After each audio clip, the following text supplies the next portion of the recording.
Hello बच्चों, आज की वीडियो के अंदर हम बात करने वाले हैं अपने डिवेंचर इशू ऑफ डिवेंचर के एमसीक्यू और थ्योरी क्वेश्चंस के, जो कि एक एक नंबर के क्वेश्चन आ सकते हैं। तो मैं आज आप लोगों के सामने जो है क्या करूंगा कि पहले मैं आप लोगों के क्वेश्चन समझाऊंगा, उसके बाद मैं आप लोगों के एमसीक्यू के जो 4 ऑप्शन होते हैं वो लिखूंगा और आप लोग पहले सोचना कि कौन सा सही होगा और कौन सा गलत होगा, फिर मैं आप लोग उसके बारे में बताऊंगा। तो सबसे पहला क्वेश्चन लिखा हुआ है, डिवेंचर होल्डर आर। पहला, ये ओनर होता है वो, बी डेटर होता है वो, सी क्रेडिटर होता है वो, या डी प्रमोटर होता है वो। ठीक है बच्चों, डिवेंचर होल्डर हमारा कौन होता है? ओनर, डेटर, क्रेडिटर या प्रमोटर। इसका आंसर आप चाहे तो सोच सकते हो, लेकिन इसका करेक्ट आंसर है क्रेडिटर, क्योंकि ओनर तो हमारे इक्विटी वाले होते हैं और डेटर जिनसे हमें पैसा उधार लेना हो, यानी कि पैसा लेना होता है जिसको हमने उधार माल बेचा उससे, और प्रमोटर्स वो होते हैं जो कंपनी की स्थापना करते हैं। तो कुल मिला के डिवेंचर हमारे क्या हो गए बच्चों? क्रेडिटर हो गए। ये भी आप लोगों को क्वेश्चन आ सकता है 1 नंबर का। ठीक है, अब मैं आप लोगों के सामने जो है दूसरा बताऊंगा क्वेश्चन। दूसरा क्वेश्चन कहता है कि जो डिवेंचर होते हैं वो हमारी बैलेंस शीट में कहां दिखाए जाते हैं? पहला, लॉन्ग टर्म बोरोइंग के अंदर दिखाया जाता है, या फिर हमारा इन्वेस्टमेंट में दिखाया जाता है। ठीक है, थर्ड है, या डायरेक्टर्स के शेयर होते हैं वो, डायरेक्टर शेयर होते हैं। और चौथा ऑप्शन है आप लोग का शॉर्ट टर्म बोरोइंग के अंदर दिखाया जाता है, शॉर्ट टर्म बोरोइंग के अंदर। तो भाई सिंपल सी बात है, वो हमारा ऑलवेज क्या होता है? लॉन्ग टर्म बोरोइंग होता है। लेकिन अगर हमने अपने डिवेंचर जो है वो शॉर्ट टर्म के लिए इशू करें, लेकिन नॉर्मली शॉर्ट टर्म के लिए इशू नहीं होते, लेकिन जो at the end of year यानी कि रिडेम्पशन के टाइम पे वो सारे डिवेंचर क्या बन जाते हैं? हमारे शॉर्ट टर्म बोरोइंग बन जाते हैं। तो हम यहाँ पे लिख लेते हैं, लेकिन स्टार्टिंग में क्या रहेंगे? हमारे लॉन्ग टर्म बोरोइंग ही रहेंगे। बच्चों, हमारा क्वेश्चन नंबर 3 है, वो भी हो चुका है, मैंने आपको भी बता दिया। उसके बाद में सॉरी दूसरा हो गया था, क्वेश्चन नंबर 3। बेटा, जीरो कूपन बॉन्ड पे कितना इंटरेस्ट लिखा रहता है? जीरो रेट स्पेसिफाइड होता है, या कोई भी रेट उसके ऊपर स्पेसिफाइड होता है, या उसके ऊपर रेट ही स्पेसिफाइड नहीं होता, या इनमें से कोई नहीं। तो बच्चों आंसर है कि जीरो कूपन बॉन्ड जो होता है उसके ऊपर आप लोग का रेट ऑफ इंटरेस्ट मेंशन ही नहीं होता, वो हमारे विदाउट इंटरेस्ट के हिसाब से जो है इशूड होके चलते हैं। ठीक है, अब इंटरेस्ट पेबल ऑन डिवेंचर ये हमारा क्या है? ये हमारा एप्रोप्रिएशन ऑफ प्रॉफिट है, या चार्ज अगेंस्ट प्रॉफिट है, या हम इसे जर्नलिज्म में से जो है अपना प्रॉफिट यूज करते हैं। तो बच्चों इसका आंसर है हमारा चार्ज अगेंस्ट प्रॉफिट होता है, क्योंकि जो डिवेंचर को हम इंटरेस्ट पेमेंट करते हैं वो हमारी कंपलसरी पेमेंट होती है, और कोई भी कंपलसरी पेमेंट होती है तो बच्चों हमारी कहां पे दिखाई जाती है? हमारी यानी कि प्रॉफिट एंड लॉस अकाउंट में दिखाई जाती है। और कोई भी आइटम अगर प्रॉफिट एंड लॉस अकाउंट में दिखाया जाता है तो हमारा क्या होता है? कंपलसरी चार्ज होता है। अब आगे बेटा, क्वेश्चन नंबर जो नेक्स्ट है कि on liquidation of company. Liquidation का मतलब होता है बर्बाद, यानी कि कंपनी जो डिसॉल्व कर रहे हैं यानी कि खत्म कर रहे हैं।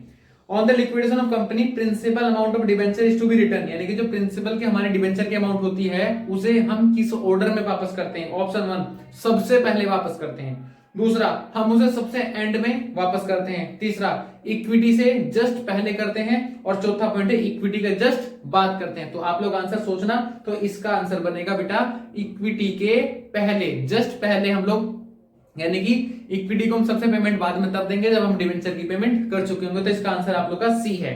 ठीक है, आप लोग इस चीज को समझना, ऑर्डर ऑफ लिक्विडिटी होता है। उसके बाद नेक्स्ट क्वेश्चन,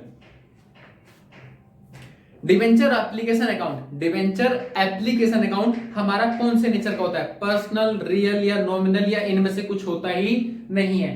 तो बच्चों आपका करेक्ट आंसर क्या होगा? आप लोग सोच सकते हो, 1 second, 2 second, 3 second, 4 second, 5 second, 6 second, यानी कि अब आपने सोच लिया होगा जो भी होगा। तो उसका अकाउंट का नाम है पर्सनल अकाउंट, क्योंकि जब तक हम डिवेंचर अलॉट नहीं करते हैं तब तक हम व्यक्ति के नाम पे शेयर रखते हैं, तो उसको डिवेंचर एप्लीकेशन अकाउंट जो है वो हमारा पर्सनल नेचर का होता है। ये बच्चों एक एक नंबर में क्वेश्चन है, जो आपको बहुत थ्योरी को ध्यान से पढ़ने के बाद आपको आपकी किताब के अंदर मिल जाएंगे, चाहे आप कोई भी किताब पढ़ते हो। उसके बाद नेक्स्ट क्वेश्चन बेटा, discount on issue of debenture आप लोगों ने बहुत सुना होगा, इवन जनरल एंट्री भी पास करी होगी आप लोगों ने। Discount on issue of debenture किसका पार्ट माना जाता है? हमारा रेवेन्यू लॉस है, कैपिटल लॉस है, या डेफर्ड रेवेन्यू एक्सपेंडिचर है, या इनमें से कुछ नहीं है। मैं अपना क्वेश्चन दोबारा रिपीट करता हूं, discount on issue of debenture हमारा क्या है? Revenue loss, capital loss, deferred revenue या इनमें से कुछ नहीं। तो बच्चों इसका आंसर है हमारा कैपिटल लॉस ही हमारा जो है डिफर्ड रेवेन्यू यानी discount on issue of debenture capital loss है, क्योंकि वो हमारा लॉन्ग टर्म में जो है वो धीरे धीरे डिबेंचर के साथ में सेटअप किया जाता है। ठीक है बच्चों, अब आगे नेक्स्ट क्वेश्चन है on issue of collateral security. जो हम डिबेंचर कोलेटरल सिक्योरिटी के इशू करते हैं, which account is credited. Issue of debenture में एज अ कोलेटरल सिक्योरिटी में कौन सा अकाउंट जो है हमें क्रेडिट किया जाता है। पहला पॉइंट डिबेंचर, या फिर बैंक लोन अकाउंट, या फिर डिबेंचर होल्डिंग अकाउंट, या फिर बच्चों हमारा लास्ट है डिबेंचर सस्पेंस अकाउंट। तो सिंपल सी बात है भाई, डिबेंचर को जब हम एंट्री इशू पास करते हैं कोलेटरल सिक्योरिटी की, उस टाइम पे एंट्री बनती है हमारी हमारी debenture suspense account debit to percentage debenture, और ब्रैकेट में लिखा जाता है being debenture are issued as a collateral security. तो क्वेश्चन ने पूछा कि कौन सा अकाउंट क्रेडिट किया जाता है, तो बच्चों कौन सा अकाउंट क्रेडिट हो रहा है हमारा डिबेंचर, तो आंसर हमारा डिबेंचर का ये सही होगा। कुछ इस तरीके से एंट्री पास हमारी करी जाती है। ठीक है बच्चों, ठीक है। नेक्स्ट क्वेश्चन भी कुछ ऐसा ही जुड़ा हुआ है, तो वही समझते हैं। नेक्स्ट क्वेश्चन कहता है debenture issued as a collateral security which account will be debit. अगर हमने डिबेंचर इशू करे एज अ कोलेटरल सिक्योरिटी, तो कौन सा अकाउंट जो है हमारा डेबिट किया जाएगा। सिंपल सी बात है, डेबिट कौन सा किया जाएगा हमारा डिबेंचर सस्पेंस अकाउंट को डेबिट किया जाएगा, तो हमारा ये आंसर करेक्ट है दूसरे क्वेश्चन का। हालांकि इसमें ऑप्शन बता देता हूं क्या क्या है। बैंक अकाउंट डेबिट होगा, डिबेंचर सस्पेंस होगा, डिबेंचर अकाउंट होगा या बैंक लोन होगा। तो आप लोग का आंसर क्या होगा, डिबेंचर सस्पेंस अकाउंट हमारा जो है क्रेडिट हो जाएगा, डेबिट हो जाएगा।